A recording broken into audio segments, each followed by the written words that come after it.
What's up, everyone? Thank you for listening to another episode of the Sawyer Brothers Show. Please be sure to follow and subscribe to the show on Apple Podcasts and Spotify, and then follow our podcast accounts and SDI accounts on all socials. We post daily on Instagram, TikTok, Facebook, and YouTube. We appreciate the support and listens greatly.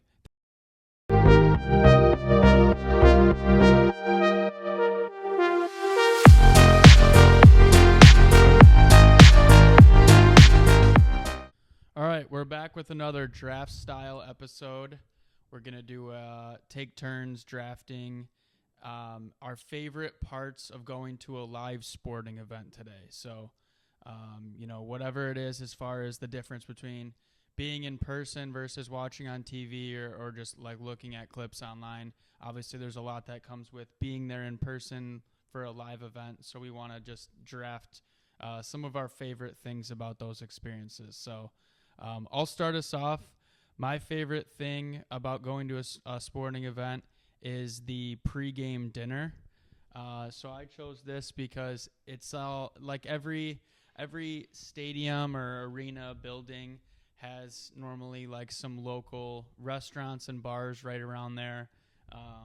My favorite that comes to mind is Real Sports next to the Toronto Maple Leafs rink. So we went there a couple times, and just that restaurant, it's literally right outside of the rink. You go there, you're super excited for the game. The whole city has a buzz. You eating, drinking, just getting ready, and then you just walk over to the game right there. So, like I said, I think everyone that has ever been to a sporting event can relate to that because, if you're going to a game, normally it's at night. Normally it's at 7 o'clock or so, and you're getting dinner before. You're all fired up and just good vibes, and have a meal, eat some food, have some drinks, and then just walk over to the game. So I would say that's one of my favorite parts. Yeah, you got to have a nice place to grab some food. That whether it's with your friends or your date or whatever it is, these meals always kind of like set the tone for the night, and like everyone's excited. I don't know, it just kind of feels euphoric in a way. Like you show up and the vibes are all just positive. Everyone's excited for the game, the post game. So if it's to a new rink or event you've never been to, you got to be excited just to see what it's like. So the meals before are definitely necessary. Yeah, and the other thing is like you're there and people have their jerseys on, and like there's the restaurant Harry's right outside a Little Caesars Arena. Like I went there last week for a Red Wings preseason game, and the whole place had Red Wings jerseys everywhere, and everyone's just fired up. And right now, as we record this, the Detroit Tigers are playing a playoff game, and I'm sure a lot of these people here for this game, they're all amped up. They went to a dinner or drinks before, and now they're there for the game. So just like you said, it sets the tone for the night. My first pick in the draft would be the introduction and the run out of the team for the first time. So I love when the visuals of the rink or I love the visuals of the rink or the field just before the team comes out, like the pregame show, I should say. It's always cool when there's like a video on the Jumbotron with some like intense music showing some highlights. I feel like there's always just this really cool like energy that starts, like that's kind of like the start of it, whether they have warm-ups or whatever it is. Most rinks now even have visuals like on the ice, like whether it's like relating to the team's like vibe or their mascot or whatever. I think the NHL kind of took a step up because when the Vegas Golden Knights came in, they kind of took it to the next level as far as their pregame show. They have like a whole masterpiece, a bunch of visuals. They have like actors and like this whole show on. So I think most rinks that we've been to you've kind of experienced that this kind of show like helps get fans like excited and like engaged in the game more. So those starting introductions like right before the team runs out, those are always like really, really cool. Yeah, I had the entrance of the teams on my list as well. So I'll just build off that with a couple things. So for you, like you said, the visuals on the ice, I remember being a kid and like the Joe for the Red Wings games, the Joe Louis didn't really have the same entrances the way that other teams did when you'd see highlights. Like I remember other teams used to have the rink would go dark and they'd have, like you said, the visuals on the ice. Now LCA, it's like before every game they have a whole production. They have the lights go dark. They've got the lights going on the ice, and they have all the different visuals and stuff. They've got like smoke and a horn in the corners and stuff. But I think at the Joe they just did it they just did they just turned the lights off for the playoff games. Yeah. But like you said, it's the team comes running on the ice. They got a whole introduction. Actually tonight, again, as I referenced this, the Red Wings have their home opener tonight. We went to that one a few years ago, so they have the whole walkout for every player. So the most legendary walkout is the San Jose Sharks. They come out of the shark head that's open. Their rink is called the Shark Tank, which is already the coolest name for a rink. And then they run out of the shark head. It's probably pretty intimidating to see on the other side of the rink. Yeah, that is a good one. That's a good name for it. Worst colors in the NHL, but very good name and rink name.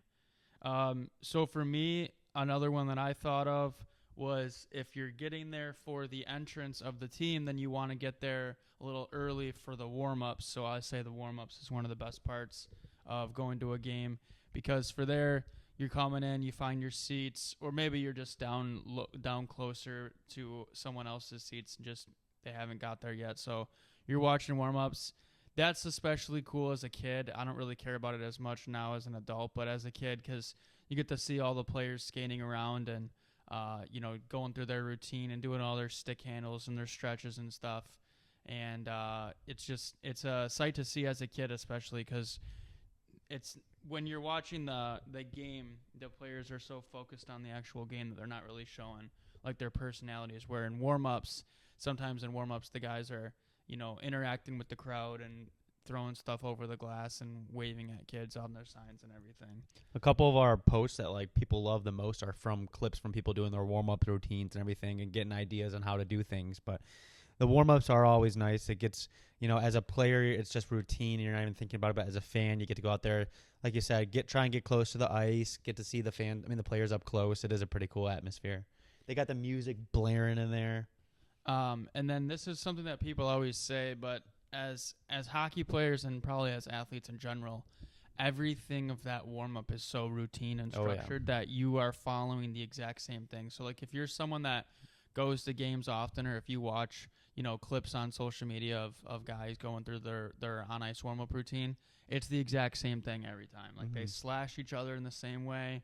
They'll do their little bumps on the walls. They'll go in the same order. The same guys will go out last. It's funny because it was the same way whenever we played, and now then you hear stories about NHL guys all the time. They go in the same order and they do the same things, and it's just you gotta repetitive every time. You gotta kind of be on your tiptoes, careful that you're not gonna mess anyone else's routine up. So, for sure. So my next pick and favorite things for a live sporting event is the fan cam, along with like the games and the skits that are played during the whistle or when the game's not playing. So the thing is that people have such short attention spans that these arenas really have to keep fans engaged quickly once the play is stopped.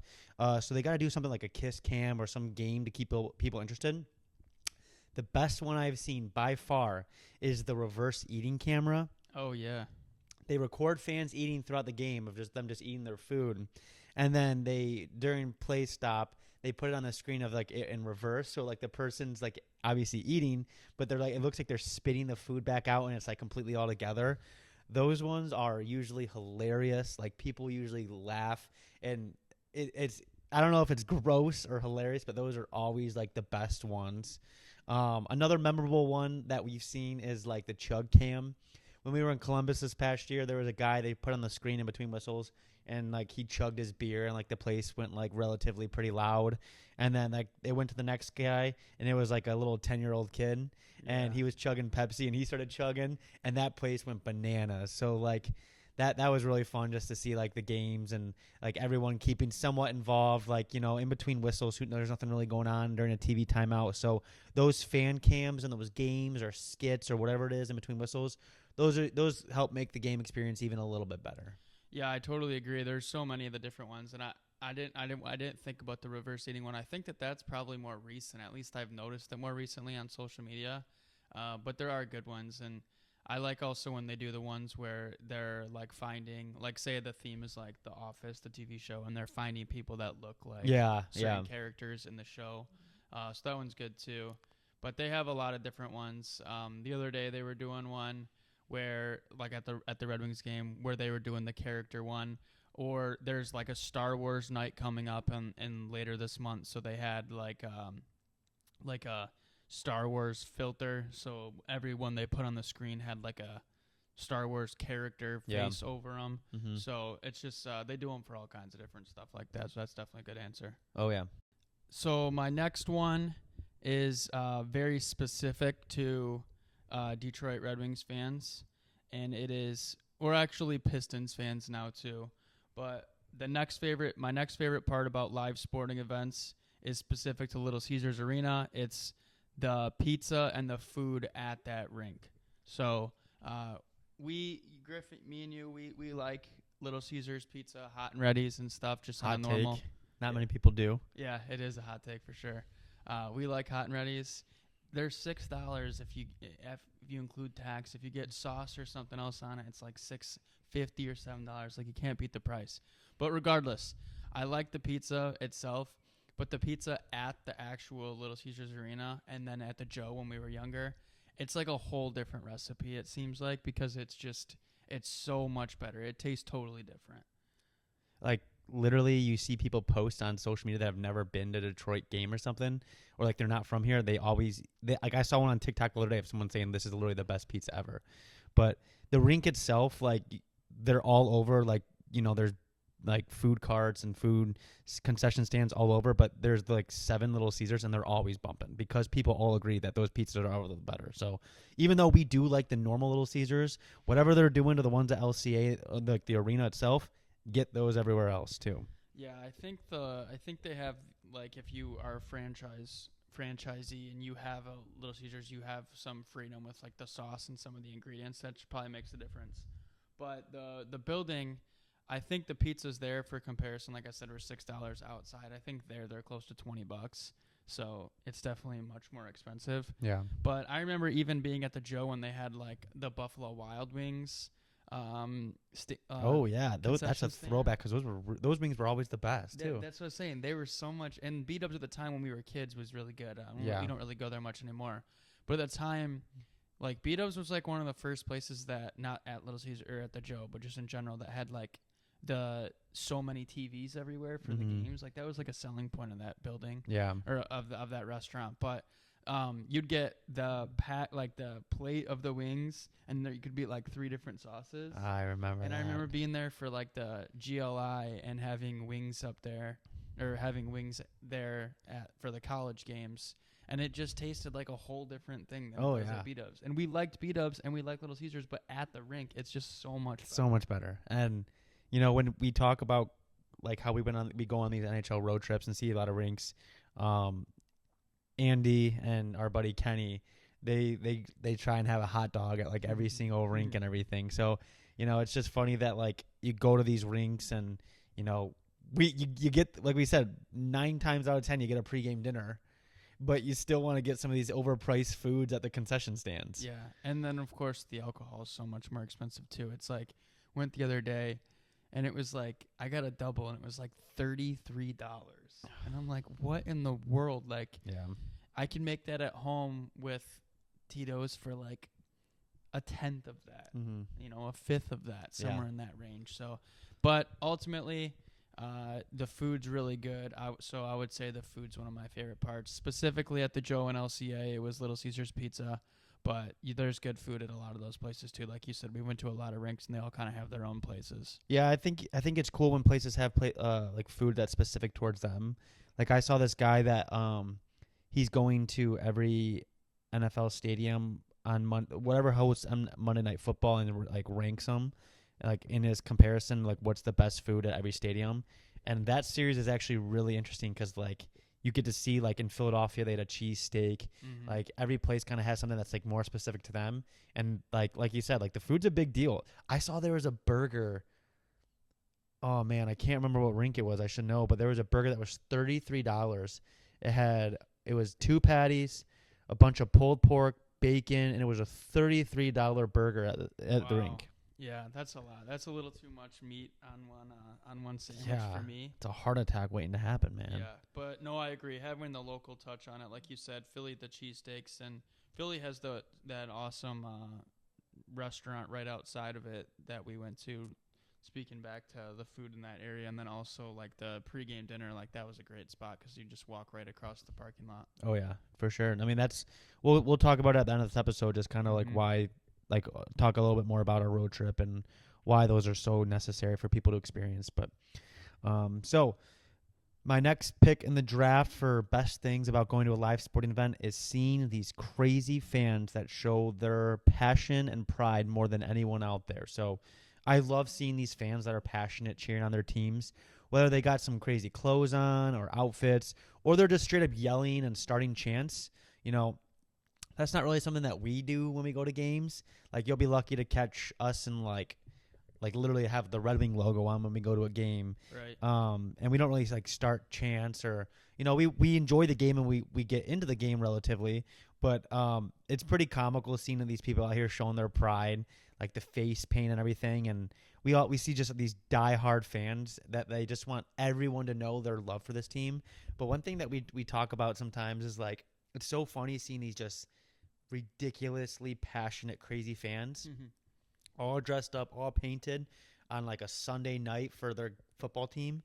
And then the next morning, Monday morning, they're going to work, just a normal 9-to-5 job. It's just funny to think that screaming crazy guy that's doing backflips onto a table, face painted blue, he's going to work the next day just like the rest of us. It's one of the funniest things to think about because you see them in that environment, and like you said, they've got face paint or they're just going nuts. Like, they're just so excited. They're just starting chants, running around, like screaming at the refs, all that stuff. And like you said, it's like they do that, and then the next day they get up and they go to work. And the people that they work with have no idea that the night before, 12 hours before, they were just going nuts at a sporting event.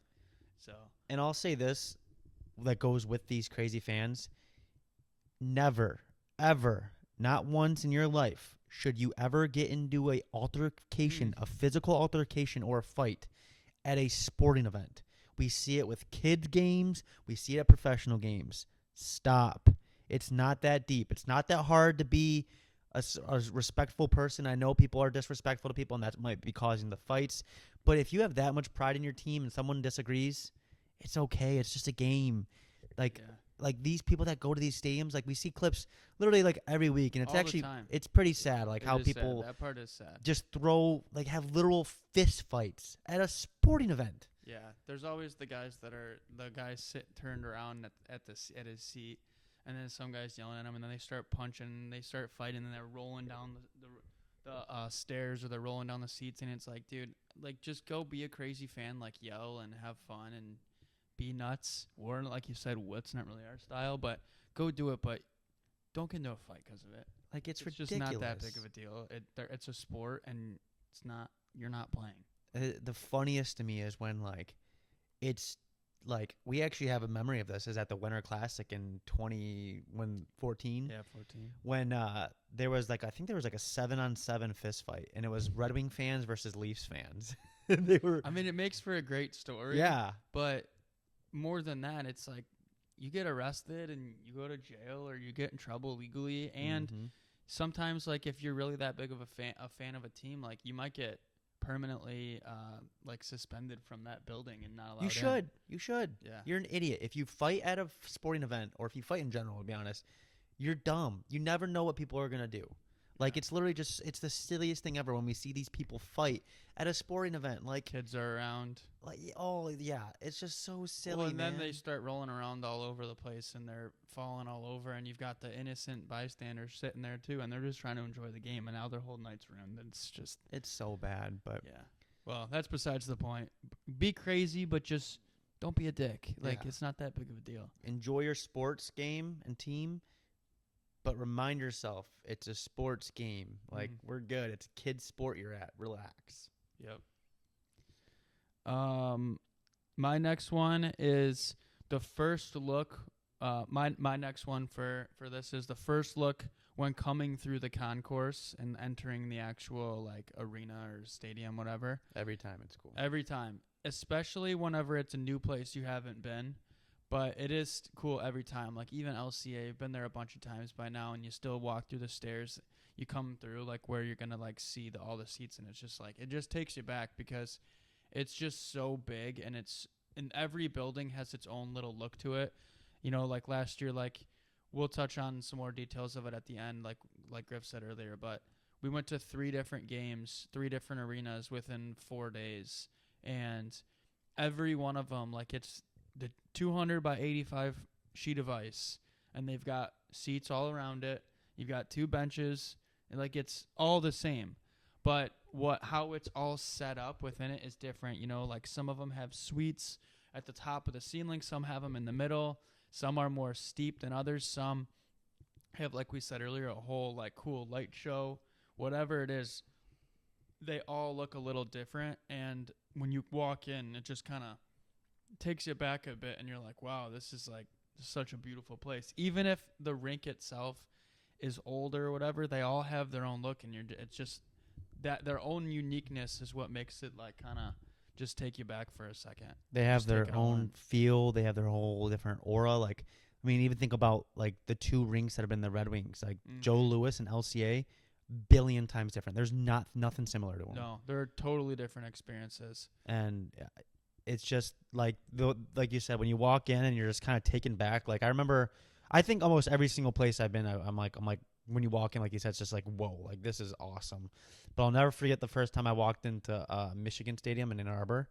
I walked in there, and that's like the biggest stadium, like for I think college football. Yeah, the big house. Yeah, the big house. Like that, you walk in, and then I was like, oh my goodness. But like, well, for comparison, that's like 110,000, I think. Yeah. And LCA is like 20. Mm-hmm. So it's 5 times the amount of people. Yeah. Which is just outrageous to think about, that there's that many people watching a sporting event. Mm-hmm. And I mean, even 20,000 people at once. It's like you're sitting in there and you're just looking around and you're like, there's 20,000 people just all watching 10 guys and 2 goalies on the ice with this little puck skating around. Yep. And even like when we get to the rink pretty good, we've been doing a good job on this road trip of walking around and appreciating the concourse and like we said, just appreciating the entire environment and everything, because they're all so different. And I think it's just really fun. I think rinks have done an amazing job, or stadiums, arenas, whatever you want to call it. They've all done a really good job of, like I said, giving the fans a unique experience towards that specific team and arrangement and everything. So that's a great pick for the draft for sure. Yep. All right, what's your next one? So we kind of touched on it a little bit, but my next pick in the draft for best things of a sporting event live is all the overpriced drinks at the events. And for some reason, they are totally worth it. Like, when you go to a sporting event and get that tall boy for like $15, and you're like, geez, like this is just ridiculous. And then just something comes over you where you're like, screw it, let's have a good time. Who cares? Yeah. And then you're like, I'll deal with it another time. But it really is crazy that like you could get a whole pack of like beer or seltzers for like $20, the price of one of them. Yeah. And 9 times out of 10, it just becomes guilt-free spending money on overpriced drinks and food. And like, it's just so funny how the alcohol at these sporting events, every single time you're like, oh my gosh. And then you're like, all right, whatever, we'll do it. Well, what was your favorite drink that time at the football game you guys went to? Oh, we went to LSU football stadium last year, and it was Tiger Stadium, and they had these like undercover like lemonade, like Jameson William lemonade drinks, and literally it's so funny because we each had a good amount that game, like me and our 2 buddies that went. And now every time I want to get, and that was just a fun weekend. Anytime we want to go back to that weekend, we just go get some of those, and it takes us right back like we were there, and just brings back. What did you guys call them? JMO Lemmies. Yeah, JMO Lemmies. Yeah, it's just those kind of drinks, like, and when you got your good buddies, like the way that we do and everything, like everyone will just randomly get around for everyone, and it's just those are the kind of things that just make that game experience just even a little bit better. So. Well, clearly there's a trend with you in these creative drinks, because that wasn't even the drink I was talking about. Oh gosh! But it's the blue drink thing. At the Lions game. So now we know that there's clearly, you just look for these weird drinks, because I had a totally different one in mind. Yeah. For you, because I remember you guys went to that. What was it? A Lions? It was a Lions game. Yeah. It was a Lions game, and you guys just kept saying the blue drinks, the blue drinks, the blue drinks, and it was just, what was it? It was just a blue slushy, like slushy with ice. Alcohol in it. And it was literally like the best thing ever. And it was in one of those tall, yeah, like cups, right? add an extra $15 for just the little cup. Yeah. And it was just the blue drinks. But yeah, those overpriced alcoholic drinks just at these games are just too funny. But Well, it's good you can put a positive spin on it because they're expensive for no other reason other than that. They know you've got to buy it if you want it. Yep, 100%. So now that we've drafted some of our favorite parts about going to a live sporting event, we wanted to just touch on some of the different some of the different places we've been for live sporting events. So, we've obviously like this list we reference hockey the most, but there's a lot of these things can be applied to every sport. But I thought it would be interesting if we just kind of like take a look back at the places that we've been or the different games we've been to, hockey and not. So, obviously we went to the Joe Louis Arena for the Wings, went to Little Caesars Arena. Go ahead. And then where else? What are the other rinks that in order? I get not necessarily in order, but where else have we been? So we went to Joe Louis to start when we were growing up, and Andy actually played there for his team. And just to talk about Joe Louis real quick, what's one of the? Is there anything that jumps out about talking about entering a rink? Yeah, two parts for me that always stick out, and Yeah. I feel like they're the same for everyone. One is the part that is not as common, but I will say the sticky floors. Oh yes, The concourse, they had that. It was like the floor was like that brown gray like matte almost, and it was just they didn't clean it. They would just put cleaner over it, and so it had like a permanent gloss to it from everyone so it was just sticky. Yeah. So you'd walk and everyone just kind of sticking, and you could barely even walk in before the game or after the game because it was such a small concourse. Yeah. That's the biggest difference I think between that and LCA because LCA is so big. Yeah. You're not even shoulder to shoulder anymore. But the big thing, if you're a guy, it's the troughs in the bathroom. It was like you're just peeing into a bathtub. And that's something that guys always reference about the Joe because it was just an experience. Like for us, we're little kids. You're going in there and you're like, what is this thing? why is there so many bathtubs in here? And then you're like, no, that's where you're peeing. Yeah, that's where you're going. And that was Better always not be pee shy because you literally have to go. Yeah, it was always an experience because there's no defined rules on where you're supposed to stand or how far you're supposed to be. You just kind of figure it out. Go in there.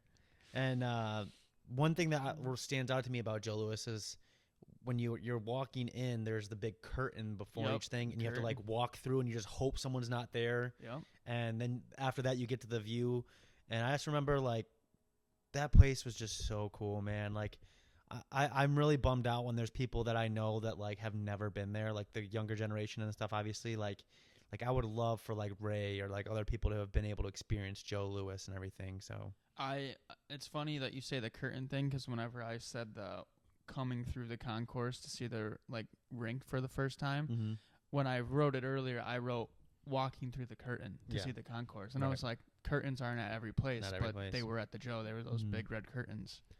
So then we obviously go to LCA. I think it was 2016, 2017-ish maybe. Like we've already talked about it enough, but just an overall really cool rink. The team wasn't really good, and like they're just starting to get good, so it's even more fun when they're good. But like we've been to LCA for Pistons games, and I think it's just an overall they've done a really good job of making it a good experience. Anything that stands out for you about LCA that we haven't talked about? Yeah, I mean it's an awesome rink. It's incredibly nice. I think everyone would say how nice it is. People that are from other cities now that have came for like visiting games or out of state, I should say. They've commented how it's probably one of the nicest buildings they've ever been in, which I agree. It's just like now I'm used to it, but at the beginning it was like this is a totally different experience than the Joe. And shout out Ches, what we'll be doing this fall. I mean this spring is the Chevy Plaza outside the rink at the Red Wings. I think most professional sports teams have this, or maybe they're adapting to it, but they have an area for fans to watch the playoff games outside and stuff, and the Red Wings have one, so we're really excited and hoping they make the playoffs so we can enjoy that. Yeah, got to make use of that area. Oh, for sure. So then we went on to the Toronto Maple Leafs rink a couple years ago. We've actually been there twice now. Twice in a month. We went and watched a regular season game with our buddies Ty and Kem, which have kind of started the road trip, I guess you could say, the NHL road trip. And then me and Andy went back Andrew got me tickets for my college graduation to go to a Leafs playoff game. So that rink was obviously very historical. We talked about how cool the restaurant is right outside. I think one thing that was really cool about them is Legends Row. Mm-hmm. They have a bunch of statues of a bunch of legends that have played for the Leafs. That I feel like that for someone who doesn't care about a lot of memorabilia, that was pretty cool because you've heard about it, you see it. That whole rink was really cool. I remember we got to go down. We got kind of lucky. We met this guy. It was actually a cool story. We met this guy the night before the game, just when we were like at a liquor store buying some drinks for the weekend. And he said, I work for the stadium. Here's my number. We can get you guys like cool seats. And we're like, yeah, whatever. Like in our mind, we're like, we didn't know if it was actually going to happen. And then we texted him. He goes, come down here. He got us front row tickets for the warm-ups, which was cool. And then in the game, there happened to be 4 people in the 7th row, I think. I think it was 6th or 7th. 6th or 7th row. And there was 4 seats that happened to be all. He said that's never happens. We had like 7th row seats for the game. That was so cool. Yeah, I think it was like half the second and the whole third we sat down there. Yeah. Anything that stands out to you about the Leafs rink or anything? Legends Row, like you said, was awesome. The Real Sports across the rink, across the street from the rink is awesome. It's like it's probably the biggest TV screen I've ever seen. Yeah. And then just for that experience, like you just know you're around hockey people. Mm-hmm. Like there's just a different type of person there. Like, you know, you go to some areas in hockey markets where not everyone necessarily like plays or grew up with it, but you're in Toronto, like it's the hockey mecca of the world. So everyone around you either plays or used to play or they're huge fans. Like they're not really there just to like have their first hockey experience. It might be their first Leafs game, but it's probably not their first hockey game. They're probably just play or coach or their kids play or something like that. One thing that was cool about the Leafs rink was they had like a railing right in front of each seat, and we could like lean on it, which made it a little bit more comfortable. Because when you're sitting in that chair for 3 whole periods, I remember how cool those railings were. But so that was 2 seasons ago, and then this past season we did our NHL road trip, and the first stop on the road trip was Philadelphia. What are your initial thoughts of the Philadelphia Flyers rink? My main memory of the Flyers was walking in, and these 2 guys were, like we said earlier, they were just yelling at each other. Oh, yeah. There was these guys that were yelling at each other in jerseys, just chirping about the game and their teams. But the rink itself was really nice. I think they had said they had done renovations like within the last 10 years. But I remember just their jumbotron was just ginormous. Oh, like it was crazy. It was like a jumbotron. Mm-hmm. But it was really big, really nice rink.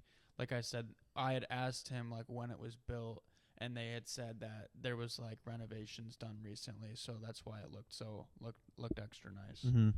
Yeah, like we said real quick earlier, like the thing that was cool about Philadelphia is they had all their like main sports teams stadiums right there. Like the 76ers and the Flyers both played in the same rink, and then they had the Phillies place, the Bank Stadium, I think, or whatever, and then the Eagles. They were all like connected in like this huge parking lot, which I think is really, really cool, to be honest. So yeah, and that's different too because there's no parking garage. It's just a big parking lot, which that's just unique because there's parking lots all right there. It's huge. So to walk from those restaurants, you got to walk like through this whole parking lot, which when you hear that, it's like, okay, that doesn't really make any sense. Like, I don't even know what you're talking about. But like if you're there, you see these parking lots, and then you think about like where the rinks are in other cities, and it's right in the city, where the Phillies rink is kind of like outside of the city, like kind of neighborhoodish type thing. Yeah, I don't know. Like I just feel like the Philly rink was so cool. Like the lighting was great. Like I don't know. Yeah, and it had dark tones on everything. Yeah, like everything was like black and dark gray, which just gave it a different feel to it too. So that road trip, we were in Philly on Thursday, and then Friday morning we woke up and drove to Pittsburgh, about 4 hours away, and spent the night in Pittsburgh. And then that Saturday on St. Patty's Day, we got to go to the Pittsburgh Penguins. The main thing we wanted to do was see Crosby live at home. That rink was pretty cool. The thing that was crazy about this rink was, so me and Andy are not very big fans of heights, and to get to the upper bowl, you gotta walk to the very top on the outside, so like you're looking down the entire time. It's hard to explain unless you see it, but like some rinks you like take like an escalator, or like you just go up and then you can go to the seats and then climb up more. Whereas the Pittsburgh took you to the very top. Yeah, because the difference is that like at LCA and a lot of the other rinks, I think pretty much every other rink we've been to, you walk in the front door and you're on, the main level, and then you take an escalator or elevator stairs up to the second concourse, which is it's pretty much like halfway up the whole, Right. to the ceiling. So you walk through that concourse, and you can either go down the stairs to the lower bowl or up the stairs to the upper bowl.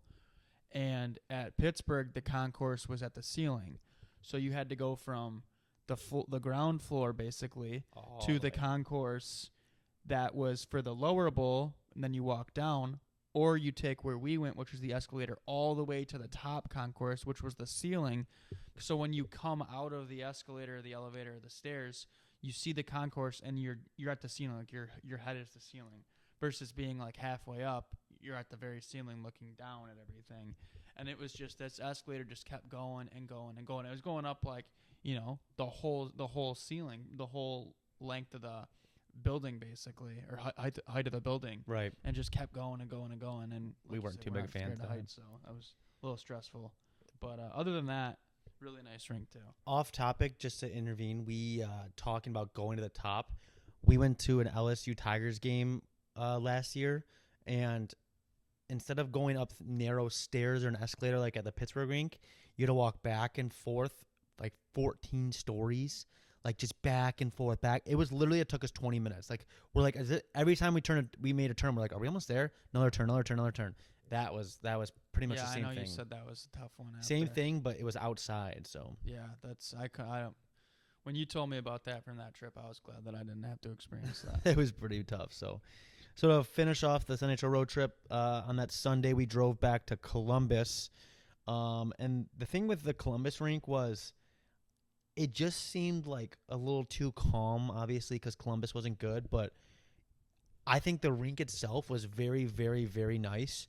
And I'm sure that when Columbus was good and made on those playoff runs in 2019 when they swept Tampa and everything, I'm sure that rink was one of the most fun atmospheres you could go to. Like, that place was all fresh, all new, very, very clean.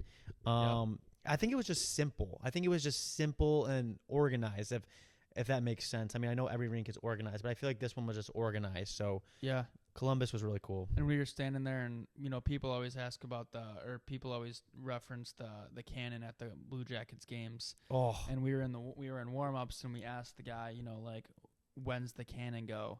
And he said at let's say 7:27 or whatever. It's like right after they get on the ice and they're getting ready for the national anthem or whatever. And we're like, all right, yeah, sure. So we go sit down in our seats, and we kind of just forget about it. We're not thinking about it the whole time, and we're sitting there, and they come on the ice, and the cannon goes, and I jumped. It scared us. It's so loud. So that was something that is, unique for the Blue Jackets arena. What was it, Nationwide Arena? Right. So that was unique for that rink because it was so loud, and like I said, I mean, people always reference that. You're expecting it, and it was still louder than you could be. So yeah. So then the last rink that I've been to, Andy didn't go on this one, but we actually have to take him back there because it was so cool. But the Nashville Predators, me and our buddy T-Vac, we went to that one. The thing with this one, it's right off Broadway Street, like the heart of Nashville. The place was awesome. The rink was super, super cool. We talk about how cool Nashville's going to be this year. That rink is going to be the best environment this year. I'm really excited for that town to have a good hockey team because they deserve it. Those fans are passionate, even though it's not really a huge hockey market. I feel like they all were pretty passionate, so it was nice to see. Yeah, I always see stuff about that, and that city's a big party city. People I feel like are obviously they live there too, but there's a lot of people that are out of town like you guys that weekend that were there, and you're probably not the only ones that are visiting and going to those games. So that's exciting. And then where are we going this year? So we got we're going to go later in the season. On a Thursday night, we're going out to New York and the city, New York, and we're going to be watching the New Jersey Devils. And then we're going to enjoy New York City because we've actually never been there. And then Saturday, we're taking a train to the capital, Washington, and watch the Washington Capitals play. See Ovechkin play live at his home now. So got to see Crosby live, got to see Ovechkin live at their home places. Knock it off the bucket list, and we're going to have a good time. So for that, I've been to Wings, Toronto. So that's five rinks that I've been to. Those will be 6 and 7 for me. You've been to the same ones plus Nashville, so you're at 8. So I guess we're after this year, we'll be about a quarter of the way, unless they keep adding teams and they keep relocating, because then we're just going to have to keep going more. But about a quarter of the way, basically. But yeah, so, you got to get out there and experience these different rinks and these different events and sporting events and go on these trips. Obviously you got to be smart with your money and everything. And we're very lucky to be in a position where we can go out there and make financially smart decisions to be able to enjoy these. But, those trips and everything, there's nothing like them. They're lifelong memories. We talk about them all the time, and they're in the moment, they're just nothing but fun. So yeah, we thank you guys for listening. We just want to talk about how cool these games are live. We hope you guys can get to some games live this year and enjoy all these great sports that we get to watch.